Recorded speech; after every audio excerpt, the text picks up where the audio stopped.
Hare Krishna, muy buenos días. Hare Krishna, estamos en la lectura del Srimad Bhagavatam, texto 14 del capítulo 3 en el canto 1. Om Namo Bhagavate Vasudevaya. Om Namo Bhagavate Vasudevaya. Om Namo Bhagavate Vasudevaya. Narayanam Namaskritya Naram Chaiva Narottamam Devim Sarasvatim Vyasa Tato Yayam Udirayet Nasta Prayesva Bhadrishu Nityam Bhagavata Sevaya Bhagavati Utamashloke Bhaktir Bhavati Naistiki Shrimvatam Svakata Krishna Punya Shravana Kirtana Hridiyantasto Hyavatrani Vidunoti Suhritsatam Krishna Svadamupagate Dharma Jnana Divisa Kalau Nasta Drisamesha Puranarko Dunodita Srimvatam Sradaya Nityas Grinatas Cha Svachastitam Kalena Natidirgena Bhagavan Vishate Hri.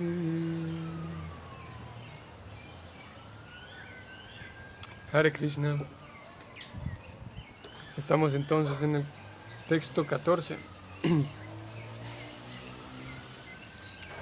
Sí, y el texto dice así. Rishibhir yachito bheje navanam partivam vapu dugemam oshadir vipras tenayam sa usattama. Rishibhir yachito bheje navamam partivam vapu Dugdemam Oshadir Vipras Tenayam Sa Usatmam. Traducción y significado, ambos dados por Srila Prabhupada. Traducción. Oh Brahmanas, en la novena encarnación, el Señor, por cuya aparición habían orado los sabios, adoptó el cuerpo de un rey, Prithu, el cual cultivó la tierra para que diera varios productos, y por esa razón el planeta estaba hermoso y atractivo. Significado. Antes del advenimiento del señor Prithu, o del rey Prithu, había una desastrosa situación de mala administración, debido a la vida viciosa del rey anterior, el padre de Maharaj Prithu. Los hombres de la clase inteligente, es decir, los sabios y los brahmanas, no solo oraron pidiendo el descenso del Señor, sino que además destronaron al rey anterior. Es deber del rey ser piadoso y así velar por el bienestar general de los ciudadanos. Siempre que hay alguna negligencia de parte del rey en el desempeño de su deber, los hombres de la clase inteligente deben destronarlo. Sin embargo, los hombres de la clase inteligente no deben ocupar el trono real, ya que ellos tienen deberes mucho más importantes para el bienestar del público. En vez de ocupar el trono real, ellos oraron pidiendo la encarnación del Señor. Y el Señor vino como Maharaj Prithu. Los hombres verdaderamente inteligentes, o brahmanas capacitados, nunca anhelan puestos políticos. Maharaj Prithu extrajo de la tierra muchos productos Y con ello no solo se sintieron felices los ciudadanos de tener tan buen rey, sino que además todo el aspecto del planeta se volvió hermoso y atractivo. Termina el significado.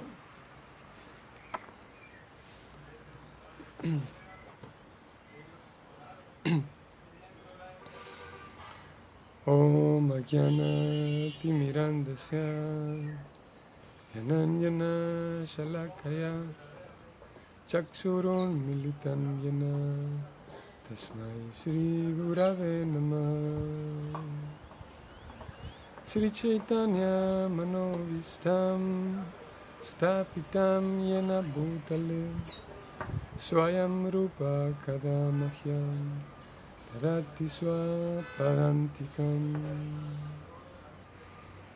He Krishna Karuna Sindhu Dinabandhu Jagatpate Gopesha Gopika Kanta Radha Kanta Namostute Tapta Kanchana Gaurangi Radhe Vrindavaneswari Vrishavanu Sute Devi Pranamami Hari Priye Manchakalpa Tarubhyascha Kripa Sindhubhya Evacha Patitanam Pavanebhyo Vaishnavebhyo Namo Namah Namo Vishnu Padaya Krishna Prestaya Bhutale Srimate Bhaktivedanta Swami Niti Namine Namaste Sarasvati Deva Gauravani Pracharine Nirvisesha Shunyavadi Paschatya Deshatarine Jaya Shri Krishna Chaitanya Prabhu Nityananda Shri Advaita Gadadhara Shri Vasavi Gaura Bhaktivinoda Hare Krishna Krishna Krishna Hare Hare Hare Rama Rama Rama Hare Hare.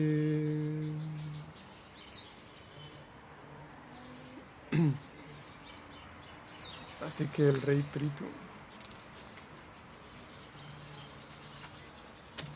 Muy bien, Hare Krishna, muy buenos días, saludos a los Vaishnavas en su casa y a nuestros amigos. Hoy un día aquí desde el teléfono donde estamos transmitiendo, no sé por qué razón se ve distinta la imagen como otros días, no sé si todos la ven así. ¿Tú tienes tu teléfono a mano?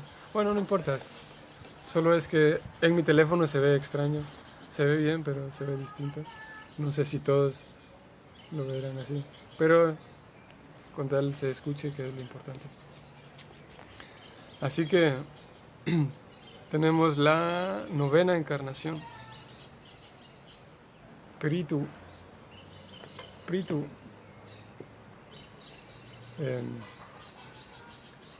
Esa historia del rey Prithu en el cuarto canto del Bhagavatam es resaltante, que son, si no me recuerdo mal, son 10 o son 11 capítulos que se dedican todas a hablar de el nacimiento del rey Prithu, las cualidades, el rey Prithu llega al trono, las actividades del rey Prithu, y son 10 o son 11, pero es una sección grande del Bhagavatam, de todo el canto 4, dedicada a él, porque como tal vez habremos notado, uno de los temas del Bhagavatam es la correcta distribución social, podemos decir, ¿no? El correcto funcionamiento de la sociedad, y el rey Prithu figura allí como uno de los grandes reyes, a pesar de que, por ejemplo, hubo otros reyes también destacados, ¿no? Como el mismo podríamos decir Parikshit Maharaj o Yudhishthir Maharaj, que él también fue coronado rey. O el mismo Bharata, que hace cuánto hablamos de Bharata, 2 días atrás. Ellos fueron sin duda también grandes reyes. Sin embargo, no se habla mucho de ellos, tanto como se habla de Prithu, o tanta, tanta, tanta descripción que se da de Prithu Maharaj en el cuarto canto, ¿no? Y es que Prithu Maharaj era una encarnación del Señor, ¿no? Era una encarnación, no directamente la personalidad de Dios, sino una encarnación apoderada. Y el caso de Prithu Maharaj también similar a otros, como él era una buena persona, pero su papá no era tan buena persona. Lo mismo pasa con Prahlada Maharaj. ¿Quién más? Yo estaba sacando un recuento de quién es más. Bueno, no importa. Pero el tema es que su papá, el papá de Prithu, también se describe un par de capítulos en el cuarto canto de cómo él fue coronado rey, ¿no? Este señor se llamaba Vena y él fue coronado rey, pero llegó un momento en el que el rey dijo, el rey Vena, el papá de Prithu, él dijo, bueno, de hoy en adelante quedan prohibidos todos los tipos de, casi como una cuarentena, ¿no? Todos los tipos de reuniones sociales, como más o menos como una cuarentena. En el sentido que dijo nadie, ahora todo el mundo queda prohibido de hacer grandes reuniones, si hay más de 10 no se puede, o no se permite hacer kirtan, no se... Y él controló incluso el hecho de que los sacerdotes y los brahmanas detuvieran todas sus actividades religiosas, ¿no? Lo cual en otros... Prabhupada lo ha mencionado anteriormente, pero también se va a describir, Prabhupada lo va a hablar con detalle a lo largo del Bhagavatam, cómo las actividades religiosas de aquellas personas que se dedican únicamente a eso, esas actividades son beneficiosas para toda la población en general, ¿no? Y es por esa razón que se requiere un grupo de personas o un tipo de personas quienes se dedican únicamente a actividades espirituales, ¿no? Y es así como hay un buen funcionamiento social, ¿no? De personas quienes tienen la naturaleza, tienen de manera natural, llevan a cabo tales actividades, y ellos llevando a cabo ciertas actividades espirituales benefician al resto de la sociedad, y cuando el resto de la sociedad viene y entra en contacto con ellos, ocurre una purificación social. Es una ciencia interesante, ¿no? Porque aquellos, en realidad son los renunciantes, ¿no? A pesar de que aquí se mencionan los brahmanas, pero en realidad los brahmanas también pues, son renunciantes, ¿no? En el sentido de que llevan una vida simple, ¿no? Y hay renunciantes más oficiales, podemos decir, pero incluso los brahmanas, al menos estamos hablando en un contexto social como en la sociedad védica anteriormente funcionaba. Los brahmanas, incluso si estaban casados, llevaban una vida simple, ¿no? Entonces, ¿qué pasaba? ¿Cómo funcionaba? Que ellos, ya sea un brahmana renunciante o un brahmana casado, pero ellos se dedicaban a sus actividades sagradas, sus actividades ritualistas sagradas, mientras el resto de la población estaba ocupado en sus quehaceres, en sus deberes, ¿no? Pero cuando ocurría la oportunidad de que todos se juntaban, se reunían, las personas que vivían en sus quehaceres domésticos y diarios, por el contacto con estos renunciantes o estos brahmanas, ellos se beneficiaban principalmente al escucharlos, al convivir con ellos, porque los brahmanas y sacerdotes, mediante sus actividades trascendentales, mantenían limpio su corazón de cosas contaminantes, debido a que no estaban en contacto con la sociedad en general y sus actividades eran puramente dedicadas al Señor. Su corazón estaba más puro, más limpio, ¿no? Entonces cuando los demás venían en contacto con ellos, ese beneficio ocurría al momento de convivir entre sí. Y los brahmanas, al recibir a la población en general, al resto de la sociedad, ellos se purificaban más todavía, porque para ellos el trato hacia el resto de la sociedad es un servicio. Y esto lo menciona el Señor Krishna ayer lo leí, si no me estoy mal, ayer o antier, 18.5. Y dice Krishna que hay personas que ya están purificadas, los grandes sabios. Pero los actos de sacrificio, caridad y penitencia deben llevarse a cabo siempre, nunca se deben abandonar. Porque en realidad el sacrificio, la caridad y la penitencia purifican incluso a las grandes almas, ¿no? Entonces esos brahmanas y estos renunciantes que se dedicaban a actividades trascendentales todo el día y todos los días, al estar en contacto con el resto de la población o de la sociedad, el contacto con ellos les permitía dar caridad, les permitía hacer penitencia en contacto con ellos. Así que significaba incluso para los brahmanas y para los renunciantes una oportunidad de purificarse más el contacto del resto de la sociedad, ¿no? Y es así como todos se beneficiaban, ¿no? Con el paso del tiempo ocurre que, como en el caso del rey Bena, este rey Bena detuvo todo ese tipo de actividades, por lo tanto no había oportunidad para que se distribuyera la pureza dentro de la sociedad, o la santidad, podemos llamarle también. La pureza y la santidad que ayer que hablábamos de Srila Prabhupada, algunos de ustedes estaban presentes que hablamos de Prabhupada y recordamos cómo Srila Prabhupada daba esta máxima, ¿no? Que él habló 4 grandes máximas, entre otras, pero estas 4 aparecen juntas y él dijo que, vamos a mencionarlas todas, que la pureza es la fuerza, la prédica es la esencia, los libros son la base. ¿Y quién recuerda la última? Arsana está tratando de recordarla, pero no. La utilidad es el principio. 4 grandes máximas de Prabhupada.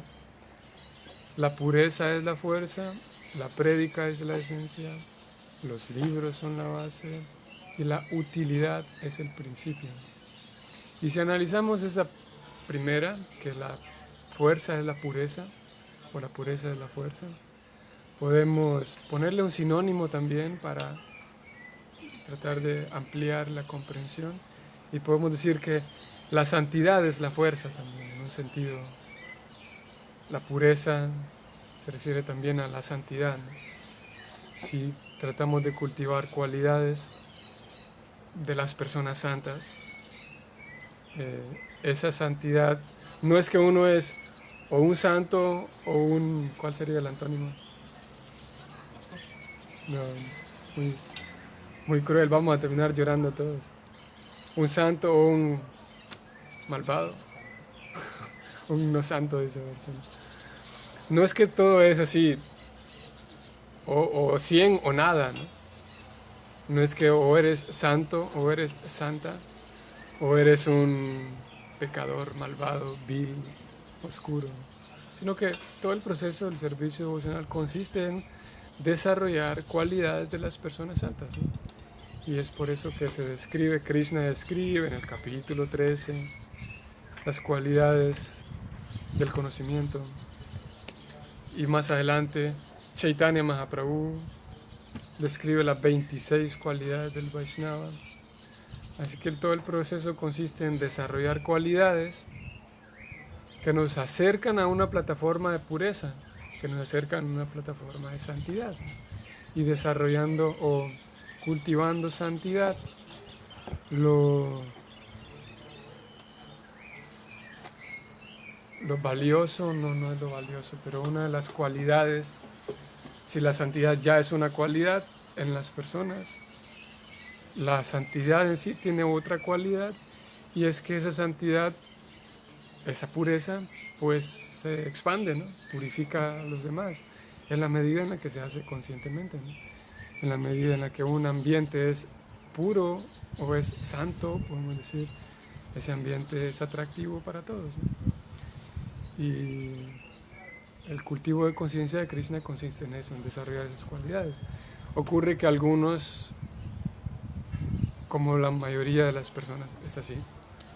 La mayoría de los casos hay un antes y un después, un antes de conocer la ciencia devocional y un después, de aquí en adelante, ¿no? Hay algunos casos que es la minoría de Vaishnavas quienes no recuerdan su antes, porque para hacer ese cuento de antes de conocer la ciencia Vaishnava tendríamos que ir a su vida anterior, porque desde el momento en que nacieron están puestos en un ambiente Vaishnava, ¿no?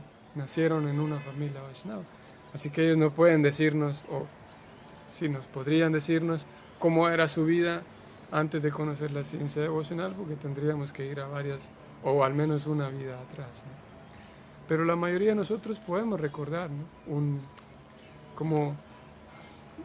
Cómo es ese cambio de perspectiva, podemos decir, o ese cambio sí, de perspectiva de la vida. Alguien que conoce la ciencia devocional y profundiza un poco en ella, tiene una perspectiva distinta de la vida, sin duda. ¿Qué decir si esa persona decide poner en práctica la ciencia devocional, ¿no? Lo que trato de decir aquí es que todas las personas, y eso es todas las personas, antes de conocer la ciencia devocional, tienen ya cualidades de santidad, ¿no? Por lo menos una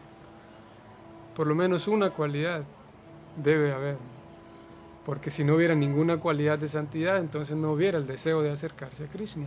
Krishna lo llama eso Sukriti, ¿no?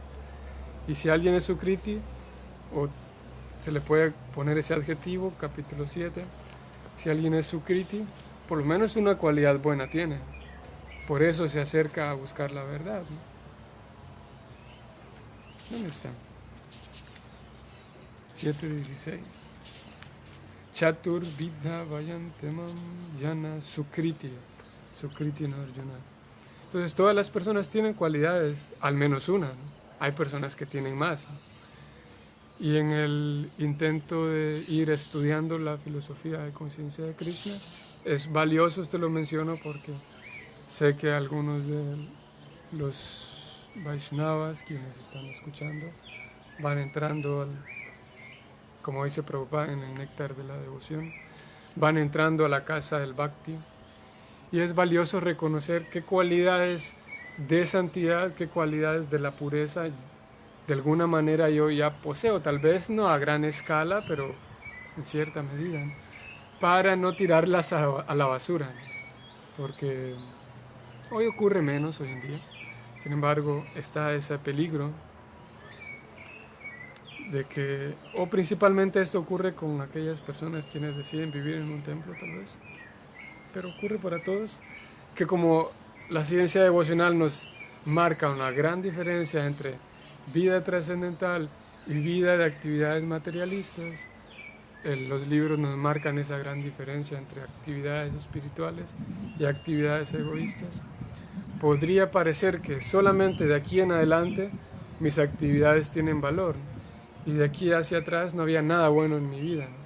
Entonces, si uno logra determinar qué cosas sí tengo que sacar de mi vida y debo irlas sacando si quiero avanzar, y qué cosas debo dejarlas para simplemente alimentarlas, ¿no? Que hay ciertas cosas que no se pueden tirar afuera, a la basura, ¿no? Y si yo tiro a la basura incluso virtudes que es posible que hayan en mi corazón, en mi persona, pues eso no es algo muy inteligente. Si bien es cierto, la vida devocional de aquí en adelante es muy distinta, o es muy distinta en el sentido filosófico de que es con mayor conciencia y todo lo demás, pero hay muchas virtudes, por lo menos una debe haber. Hay virtudes que no se pueden tirar a la basura en nombre de que eso es materialista, sino deben alimentarse más, ¿no? Ahora, si uno hace ese trabajo uno solo y uno piensa que sí, esto me sirve, esto no. Eso es difícil. Por esa razón se requiere la guía de un maestro espiritual. Y en este caso un maestro espiritual no se refiere a un sannyasi y un swami, sino, y claro, si hay un sannyasi y un swami enfrente, pues me pueda guiar mucho mejor, ¿no? Sin embargo, creo que todos sabemos que nuestra sociedad de ISKCON no funciona así, al menos en la mayoría de los casos. No es que tengas un swami para ir a preguntarle todos los días o que te guíe todos los días, pero sí tenemos, bueno, la guía de ellos cada tanto, pero sí tenemos la guía y la compañía de algunos otros devotos que nos puedan ayudar en ese camino, en ese intento por limpiar ciertas cualidades que definitivamente no funcionan, no sirven, pero que estoy acostumbrado a ellas, y otras que posiblemente son buenas y necesito seguirlas cultivando. Todo esto lo decía por una vida de santidad, una vida de pureza, que si hay un cultivo consciente, un cultivo intencional de pureza, en realidad esa pureza, esa santidad es la que nos regala fuerza, ¿no? Que es una pregunta constante que uno puede hacer y uno hace, ¿cómo hago para estar más fuerte o para estar más entusiasta o cómo hago para...? Y bueno, una de las respuestas es esa, ¿no? Si uno se centra en cultivar cualidades, desarrollar cualidades que pertenecen a una vida de pureza, entonces naturalmente uno va a estar más entusiasta. ¿Y por qué razón? Porque cuando hago ese cultivo de cualidades, llegará un momento en el que me dé cuenta que para desarrollar cualidades necesito la compañía de alguien que tenga ya cierta cualidad, ¿no? Y si hay una persona que tiene ya cierta cualidad, eso quiere decir que es una persona que me puede enseñar algo.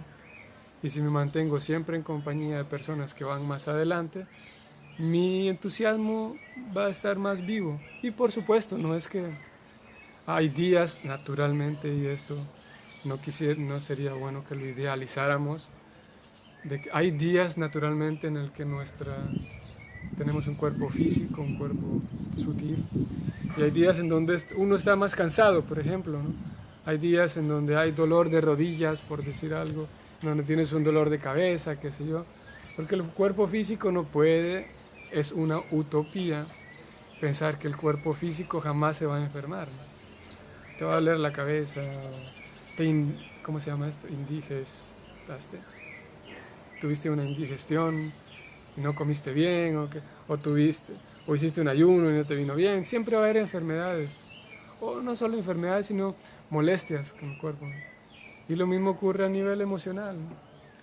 No sé si a todos, pero según yo he podido ver que ocurre que a una gran cantidad de personas nos ocurre que tendemos a idealizar el cuerpo sutil y pensar que todo el tiempo voy a estar así en súper éxtasis, súper entusiasta. Naturalmente va a haber días un día en donde estoy un poco más, algunos más, otros menos, un poco más melancólico, un poco más festivo, quiero bromear y quiero bromear con los demás. Habrá días en donde quiero estar más retraído, más pensativo, más, ¿cómo es la palabra?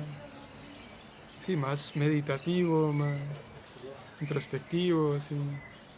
Y es natural que ese entusiasmo, hay días que no está así al 100. Es como pensar que todos los días mi cuerpo físico va a funcionar bien. Por mucho que yo le alimente bien y coma bien y tal, simplemente no es posible. De ahí la importancia de que conozcamos suficientemente la naturaleza del mundo material. Porque si sabemos que nuestro cuerpo físico, nuestras emociones forman parte del mundo material o de la naturaleza material, la mente es diseñada por la naturaleza material, así que la mente no siempre va a funcionar al 100, ¿no? Va a haber días en donde brota más, por ejemplo, la crítica, ¿no? La crítica o el orgullo, como le pasó a Maharaj Vena, que ahí vamos llegando a él otra vez. El orgullo, la crítica, la envidia, como Bhaktisiddhanta Sarasvati. Ayer hablábamos de él. Y él dijo, son 3 grandes frases también de él, que no recuerdo las 3 ahora, pero una de ellas, la resaltante para hoy, Bhaktisiddhanta Sarasvati, él dice, nunca acostúmbrate a no ver faltas en los demás, dice, y siempre busca cuáles son las faltas en ti, decía Bhaktisiddhanta Sarasvati. Algo que es difícil, realmente es difícil de hacer, ¿no? Y a veces, en un intento por hacer eso, si no se hace apropiadamente, uno puede quedar trabado en lo que se conoce como en un complejo de insectos. Uno anda viendo, sí, yo soy el peor de todos, Prabhu, yo soy más malo que quién sabe qué, y uno se traba ahí en ese, uno podría trabarse en ese complejo de cucaracha, como de sentir que soy lo peor que puede existir en el mundo, y eso no es sano porque sí, los complejos, ya sea de superioridad o de inferioridad, son la misma cosa, ¿no? Y puede ser que uno, en el intento de huir del orgullo, porque el orgullo no es bueno y tal, y sentirse superior a los demás, es posible, esa trampa está allí. En el intento de huir del orgullo, uno se caiga, o se trabe, o se deslice a caer en el complejo, lo opuesto, complejo de inferioridad. Y pasan décadas y décadas y digo, no, Prabhu, yo solamente soy un neófito que no sé hacer nada. Y eso está un poco extraño, ¿no? Porque aquí mismo tengo 2 libros. Uno es el Bhagavatam, que estamos leyendo, y otro es el Bhagavad Gita. Y juntos suman 400 páginas más 900. Juntos suman 1300 páginas, solamente 2 libros de Prabhupada. Y en los libros de Prabhupada está la información para cómo volvernos buenos Vaishnavas, ¿no? Y si pasan décadas y décadas y yo sigo proclamándome como un neófito, esto es un poco raro, ¿no? Eso quiere decir que estas 1300 páginas como que no me han servido de mucho, como que el maestro espiritual da su vida, y Prabhupada no menos, Prabhupada da su vida y dio su vida con la intención de que saquemos el mejor provecho de esos libros, ¿no? De esos textos, ¿no? Por eso es que las personas santas, como decíamos al principio, su vida está puesta para que todos los demás vengan a una plataforma de santidad también, ¿no? Pero si con el paso del tiempo tengo estos libros y tengo toda la colección del Bhagavatam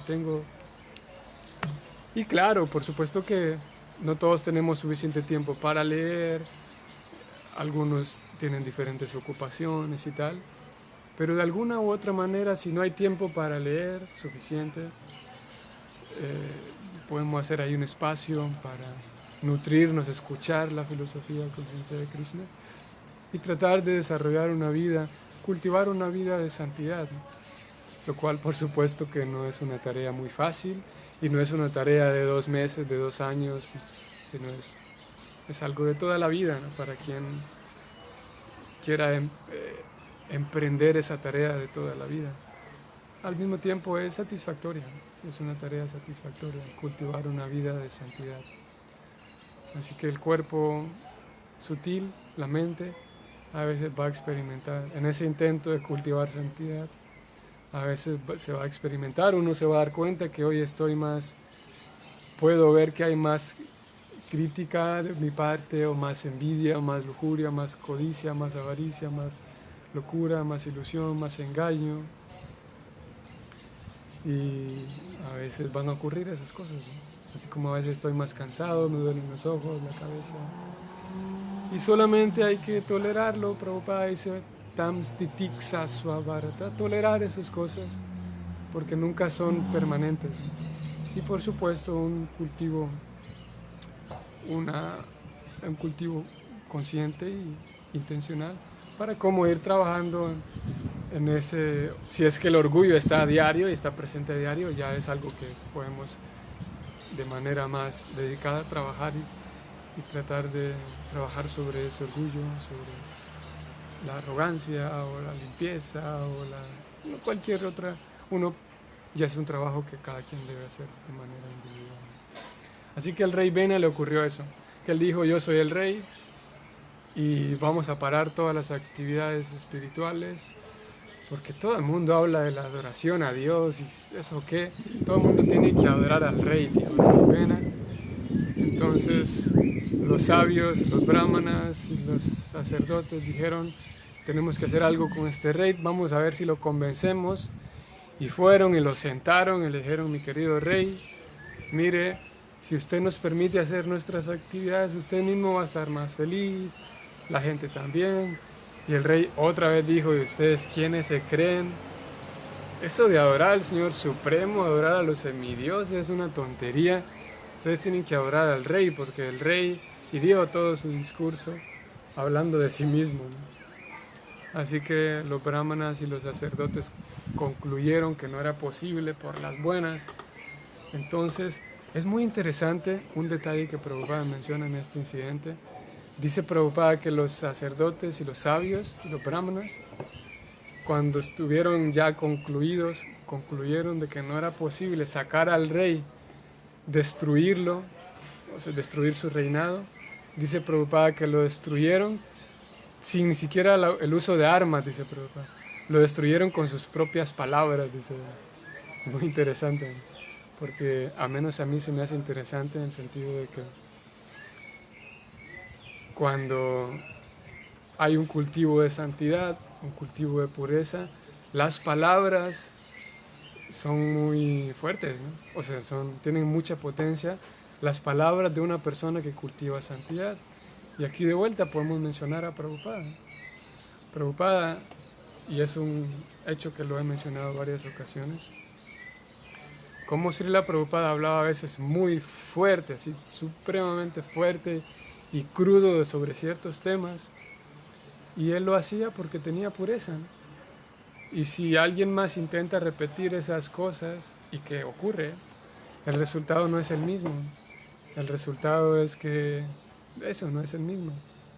Incluso cuando Prabhupada presenta incluso a Krishna, Prabhupada habla acerca de Krishna con tal propiedad, con mucha fuerza y convencimiento, no siendo dogmático, pero con suficiente convencimiento, ¿no? Así, un hecho real.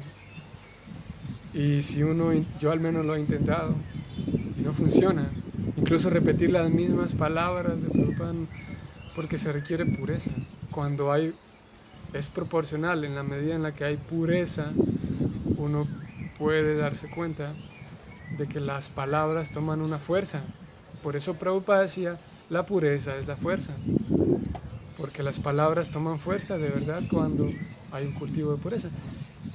Eso dicho de esta manera, y si le damos vuelta al concepto, podemos recordar que en el incidente de Bali Maharaj, y vamos a ver cómo esto está relacionado. Bali Maharaj, cuando él les promete a Vamana, Bali era otro rey, y se encuentra con Vamana, que era otra encarnación de Krishna, y Bali le dice al Brahmana, ¿qué quieres? Y Vamana dice, dame 3 pasos de tierra y tal. Entonces en ese incidente, Bali se da cuenta de que quien tiene enfrente no es una persona ordinaria, y su maestro le dice, mira, ten cuidado con ese muchacho porque él es una encarnación del Señor Vishnu, no le prometas cualquier cosa, mejor dile que no, ya cuando le había prometido, ¿no? Y Bali Maharaj en ese incidente, esto está en el canto 8, Bali dice, no es posible para mí, le dice él a su maestro espiritual. Este maestro espiritual le había aconsejado de que se retraiga de su palabra. Mejor dile que ya no, que no le vas a dar nada. Y Bali Maharaj dice, yo no puedo mentirle a esta persona, es un brahmana, es un renunciante, no puedo mentirle.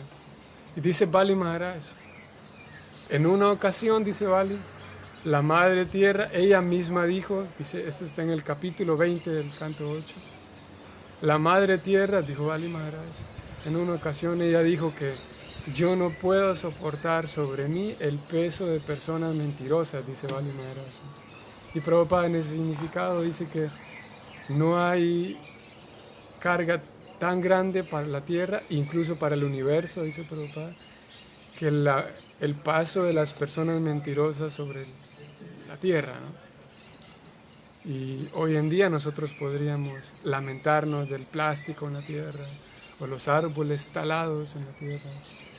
Sin embargo, al menos el Bhagavatam nos dice que esas cosas son no tan dolorosas para la Tierra, ¿no? El plástico y Monsanto y todo lo demás. Algo que sí es doloroso en palabras de la misma Madre Tierra es la presencia de personas o el peso sobre ella de personas mentirosas, dice la Tierra, o personas que engañan, en otras palabras, porque el contexto aquí es personas que dicen algo y hacen otra cosa, como Bali. Y eso en contraste a las palabras de una persona que cultiva santidad o una persona que vive, de hecho, en santidad, ¿no? Como las palabras y la palabra es algo que realmente forma parte de una vida de santidad. Y en palabras mismas de ella, de la Madre Tierra, ella dice, eso es lo que yo no puedo soportar, dice ella. Pasos de personas que caminan sobre mí y que cultivan falsedad, que cultivan mentira. Y esa misma tierra fue, como dice Prabhupada aquí, y todos conocemos, el incidente después de que los sabios mataron al rey Vena y lo destronaron y todo lo demás. Ellos oraron pidiéndole a Krishna de que hágase cargo por favor del trono porque ninguno de nosotros se quiere meter a eso. Y Krishna aparece como Prithu, este rey que es la novena encarnación. Prithu Maharaj es la novena encarnación en la lista. Él apareció debido a que su papá era este rey malvado, Vena, quien había detenido el cultivo de santidad en toda la comunidad, en toda la tierra en realidad. Y Prithu Maharaj se describe que él es como la encarnación de la potencia para regir, la potencia para la cualidad de reinar de Krishna o del Señor Supremo, Vishnu. Se manifiestan en él, en el Prithu Maharaj. Y él se describe que viajó por toda la tierra y había lugares de la tierra que eran desagradables y feos y no aptos ni para el cultivo, ni para vivienda, ni para nada. Entonces él se encargó de pulir todos esos lugares de tal forma que la tierra ya no tenía espacios inhabitables e incultivables. Toda la tierra se volvió agradable según los relatos del Bhagavatam. Toda la tierra se volvió apta para vivienda o apta para cultivo en algunos espacios o apta para el espacio para que vivan algunos animales. Así que Prithu se encargó de eso, de que la tierra floreciera de vuelta. Y es esa misma tierra, la Madre Tierra, la que en el incidente con Bali Maharaj dice eso. Lo más pesado para mí es la falsedad, ella dice. Así que vamos a dejar hasta allí para leer algunos comentarios. Si hay algún comentario o pregunta de algunas personas por acá. Creo que hoy no hay. Paola, Hare Krishna. Por ahí vi la pregunta de Paola. Ok, hoy no tenemos comentarios, así que podemos concluir diciendo, habiendo dicho que la importancia de tener palabra. Bueno, antes de decir lo mío, la Madre Radha dice que ayer Guru Prasad Swami dijo que si queremos complacer a la Madre Tierra hay que hacer yagyas o sacrificios. Yagyas o sacrificios. Krishna dice eso.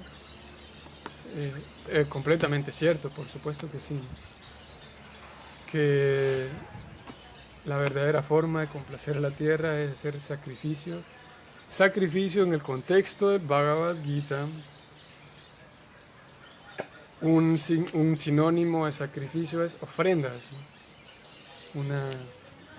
O sea, está, por ejemplo, el Sankirtan Yagya es la ofrenda de Kirtan al Señor Supremo. Porque cuando nos topamos con esta palabra, sacrificio, algunas personas quienes tal vez no están familiarizadas con la filosofía, incluso algunos quienes podemos estar familiarizados con la filosofía Vaishnava, podemos comprender que sacrificio se refiere a una actividad molesta, a una actividad pesada, una carga, no sé cómo decirlo, pero cuando uno dice me sacrifiqué hice todo este gran sacrificio durante el día. El Gita nos presenta el sacrificio de una manera distinta. Sacrificio o yagya se refiere más bien a una ofrenda. Y es lo que Krishna dice en el capítulo 3, no lo vamos a leer, pero capítulo 3 Krishna dice, cuando el Señor Supremo creó los seres humanos, les dijo, hagan estas ofrendas al Señor Supremo, o principalmente a los semidioses, para que los semidioses les regalen a ustedes lluvia y con esa lluvia pueden hacer más ofrendas, ¿no? Y en un sentido también más, si estudiamos la palabra sacrificio, curiosamente es como una actividad sagrada, ¿no? Sacro oficio, ¿no? Así que un sacrificio es una actividad sagrada y la actividad más sagrada que hay es hacer ofrendas al Señor Supremo. Así que sí, hacer ofrenda, hacer yagya es la mejor ofrenda al Señor.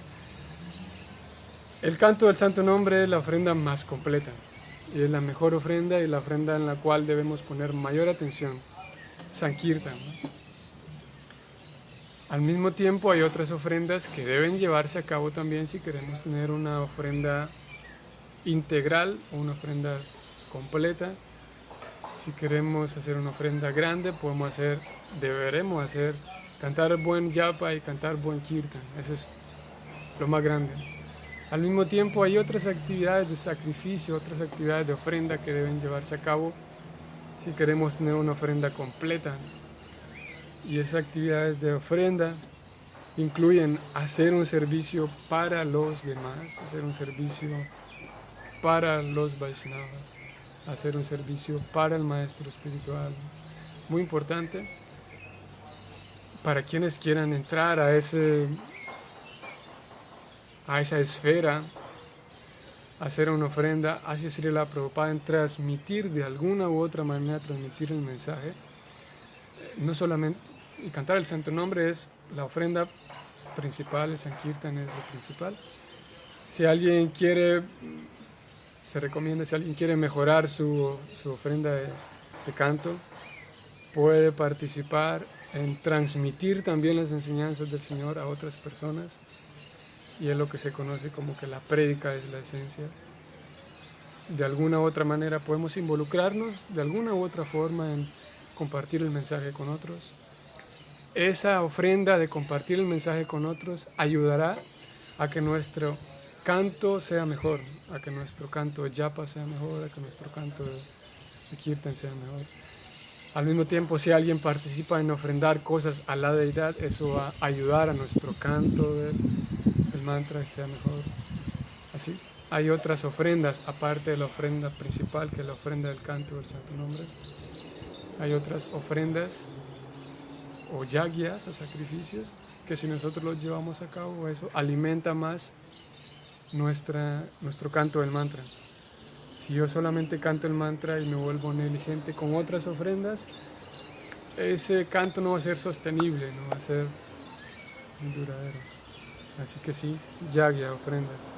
Y esa es la enseñanza de Prabhupada. Prabhupada nos enseña a ser activistas, pero no peleando contra Monsanto, no peleando contra el Fondo Monetario Internacional, sino activistas en el sentido de hacer algo positivo para la humanidad, principalmente para nosotros. Hacer algo positivo significa hacer yagyas. Y cómo funciona un yagya es que complacemos al Señor Supremo y de esa manera se complace, mejora la cantidad de santidad en la sociedad.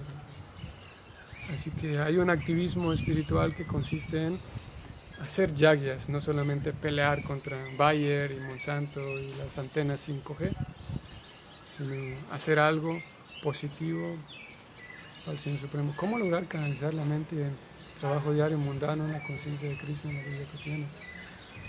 En el ciclo del carácter de uno, ¿cómo mantener la conciencia de Krishna constante?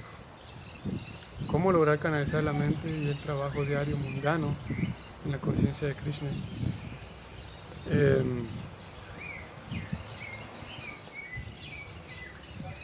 Un Vaishnava, Prabhu, Ananda Kirtan, un Vaishnava no tiene en sí un trabajo mundano, mundano como tal, ¿no? Posiblemente se ocupa en ciertas actividades en la sociedad, pero así mundano que digas, al menos los Vaishnavas, quienes he conocido hasta ahora, yo sé que cuando van a su trabajo no se comportan como una persona materialista, así crasa y una mentalidad completamente mundana en todo el sentido de la palabra. Así que el trabajo de un devoto, aunque sea en la vida social, no es completamente mundano, ¿no? Para empezar eso, porque su conciencia está siendo ya purificada. Y ahí la importancia del Vaidhisthana, ¿no? Principalmente para aquellas personas quienes llevan una vida social, hay esa distinción. ¿Cómo hago para canalizar mis actividades de la vida social? La forma es que dedico mi tiempo a un buen sadhana, 2 horas de japa. No voy a hacer otra cosa más que cantar japa. Cantar japa y, ¿qué puedo decir? Ahora es la posibilidad de escuchar una clase diaria, por ejemplo, por lo menos. El Goswami o la clase del templo, como nosotros lo hacemos. Pero hay un sistema de monitoreo.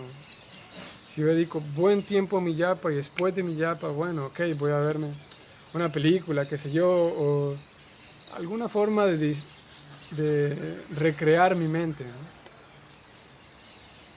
Ocurre con mucha frecuencia que quienes viven en una vida social fuera del ambiente del templo, incluso los que vivimos en el templo también nos ocurre esto, no estamos libres de eso, pero el sadhana y las actividades mundanas, como usted pone aquí, o las actividades sociales, al principio deben ir muy bien separadas, ¿no?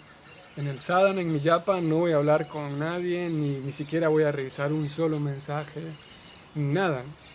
Cuando yo logro separar ese tiempo para el yapa, para el sadhana, y luego, sí, después de la yapa, ok, voy a ver las redes sociales si quiero, si es posible. Lo que sea, la idea aquí es que la mente identifica que hay una diferenciación entre actividades de sadhana y actividades de recreación, de distracción. Si tengo mezcladas las dos y digo, bueno, yo voy a ir despacio con mi sadhana, entonces voy a cantar las rondas mientras miro el WhatsApp o miro el Facebook, eso no es una buena eh, empresa, una buena idea, porque ni voy a ver apropiadamente mis actividades sociales, ni las voy a llevar a cabo bien, ni mi sadhana la voy a llevar a cabo bien, y se van a mezclar las dos. Así que si dedico un buen tiempo a mi sadhana, 2 horas, y japa, principalmente el canto del mantra, y después digo, ok, ahora sí voy a ver una película o lo que sea. Debido a que el sadhana está teniendo fuerza, gradualmente ese sadhana me va a dar fuerza para ir canalizando mis actividades sociales. Pero si mezclo las dos y mi sadhana no tiene fuerza, allá no hay mucho que podamos hacer. Es mentira de que uno puede tener un sadhana y alguien puede cantar 2 vueltas, o alguien puede cantar 4 rondas o 16, el estándar que cada quien tenga, pero hacerlo con suficiente calidad. Aquí es donde viene la importancia entre ser estricto con mi sadhana y fuera de mi sadhana, ok, voy a abrirme un poco, a dejar que la mente divague, está bien. En ocasiones, en nombre de ir despacio y ser buena onda conmigo, traigo esa divagación a mi sadhana y eso no es una buena idea, ¿no? Ok, 2 vueltas, 4 vueltas de sadhana, de japa, bien hechas, bien pronunciadas, con atención, con suficiente atención. Y eso es lo que podríamos llamar como sadhana estricto. Después del sadhana, ok, vamos a bromear y todo lo demás. Si nosotros mezclamos, trato de repetir esto para, no sé si es claro, pero si mezclamos, yo pienso que voy a hacer buena onda, por lo tanto mi sadhana lo voy a hacer ahí, hablando con otros y bromeando. Si no hay un sadhana así atento, la verdad es que sería muy difícil cultivar, canalizar mi mente. Y a veces se puede incurrir en eso, pensar que bueno, como yo no voy a ser tan estricto conmigo, entonces voy a ir más light con mi vida. Y eso está bien, ¿no? Pero cuando llego a ser light con mi sadhana, eso es un peligro, ¿no? ya sea que cante 2 vueltas o 4, pero cantarlas con atención. Hay días en donde no voy a estar 100 al entusiasmo, como dijimos, bueno, no importa, aquí es donde viene lo austero del asunto. No tengo entusiasmo hoy, pero aquí estoy, me siento y canto mis 4 vueltas, mis 2 vueltas, mis 16 y canto 16. Pero aplicar la cualidad de ser estricto con mi sadhana, ser dedicado. Después de ser dedicado con esto, puedo ir a un partido de fútbol, qué sé yo, a ver una película. Y ser dedicado con mi sadhana me va a dar fuerza. Si no pongo dedicación a mi sadhana, es mentira, pero yo ahorita mismo podría decir, sí, no importa, canta una ronda, pero la verdad es que sería mentira. Si no hay dedicación al sadhana, principalmente al sadhana me refiero al canto del japa, ¿no? Si no hay dedicación y así completa atención, podríamos soñar que sí, no importa, canta más las yapas y la vida va a ir bien.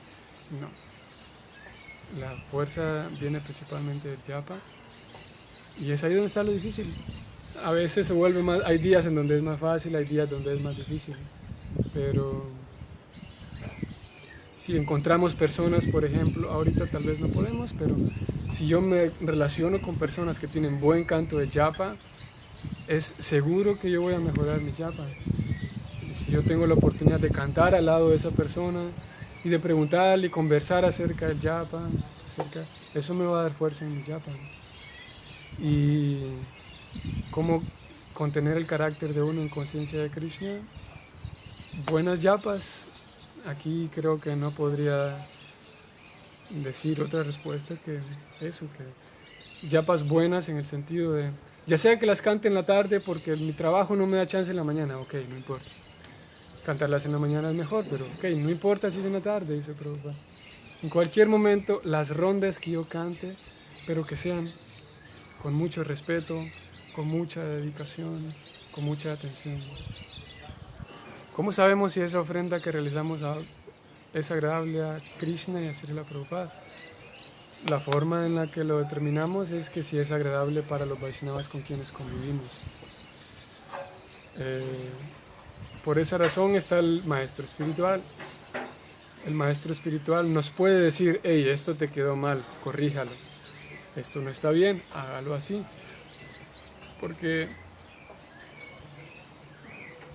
Krishna dice, no hay forma de complacer a Krishna si no se complace a sus devotos, ¿no? Y por esa razón Prabhupada diseñó un sistema de sociedad en donde podemos complacer a otros en la medida en la que, claro, los Vaishnavas idealmente, los Vaishnavas maduros y más adelante, no es que son caprichosos y ellos te van a decir, no, no me complaciste, haga otra cosa para que me complazca. Más bien me refiero a que llevando a cabo mi servicio devocional puedo determinar si Krishna está complacido, si los Vaishnavas están complacidos, ¿no? Si después de hacer mi servicio devocional los Vaishnavas están complacidos conmigo, esa es una de las formas de determinarlo. Si después de llevar a cabo mi servicio devocional, principalmente con el maestro espiritual, mi maestro espiritual no está complacido, hay un síntoma. Y otro síntoma es que yo me siento satisfecho, hay una satisfacción, y esto por esa razón se requieren personas adultas dentro del servicio devocional, porque hay una diferencia entre sentir satisfacción, plenitud, y hay una diferencia entre caprichosamente decir, yo estoy contento porque yo quería hacer esto, y Haribol, todos los demás, no me importa, ¿no? Cuando cultivamos un poquito o madurez suficiente, vamos a ir determinando que hay ciertas cosas caprichosas en mi vida, pero si realmente estoy buscando con sinceridad complacer a los demás, Krishna me hará sentir una satisfacción, una plenitud que no proviene de ninguna otra actividad. Cuando hago las cosas bien y los Vaishnavas están complacidos conmigo, hay una plenitud que se experimenta, se siente. Y todo esto requiere una guía, ¿no? Porque esas actividades deben ser llevadas a cabo de acuerdo a los libros, no es que Se puede hacer cualquier cosa y esa actividad me va a dar satisfacción. En ciertas actividades, el servicio que me ha correspondido, que se me ha asignado en el templo, si vivo en el templo, o el servicio que me enseñó mi maestro espiritual. Pero dos señales son esas, que los Vaishnavas están complacidos conmigo y que yo también siento satisfacción al realizar este servicio devocional. Así podemos. Y si encontramos un Vaishnava, puede ser el maestro espiritual o un Vaishnava suficientemente adelantado y maduro, podemos preguntar, de hecho, en realidad para eso está el uso de las palabras. Prabhu, madre, ¿usted cree que estoy haciendo las cosas bien? ¿Usted cree que hay algo que podría mejorar con mi servicio? De hecho, preguntar. Eso es un buen ejercicio. A alguien a quien tengamos suficiente confianza. Preguntar, ¿usted cree que se podría hacer mejor el servicio que estoy haciendo? Y Krishna estará complacido también por eso. Ok, madre Amrita Ganga, sí. Ahora mismo, después de la clase, voy a dejar copiado en la entrada de Krishna en tu casa. Es un enlace para el contacto directo de WhatsApp. Si alguien quiere hacer una pregunta o comentar algo o sugerir algunos temas posibles, voy a dejarlo ahí el link de WhatsApp para eso, madre, claro que sí. Y por último, cuando uno mismo se siente satisfecho es porque Krishna, ajá, exacto. Lo que acabamos de decir, para una futura clase y cuando no nos sentimos completamente, cuando no nos sentimos completamente satisfechos. Ok, sí, la satisfacción es importante buscarla. Es todo un tema también. Voy anotando los temas que vamos a hablar, porque uno de los reflejos del servicio devocional es que le regala a uno satisfacción. Y si no hay satisfacción, hay algo raro que estamos haciendo que debemos mejorar. Y sí, eso vamos a dejarlo para próximas. Claro que sí, Angie, hay varios temas ahí que los tengo anotados ya. Ok, hoy es lunes. Para la tarde, no sé si hay clase de cocina, hoy me pregunté, pero lunes y jueves clase de cocina, así que es posible que sí hoy, sería a las 4. Y en la tarde, Ramayana. Y estos temas que quedan ahí en el aire los vamos a ir hablando más adelante. Saludos a todos, muchas gracias por su valiosa asociación, a todos nuestros amigos y los Vaishnavas. Srila Prabhupada aquí.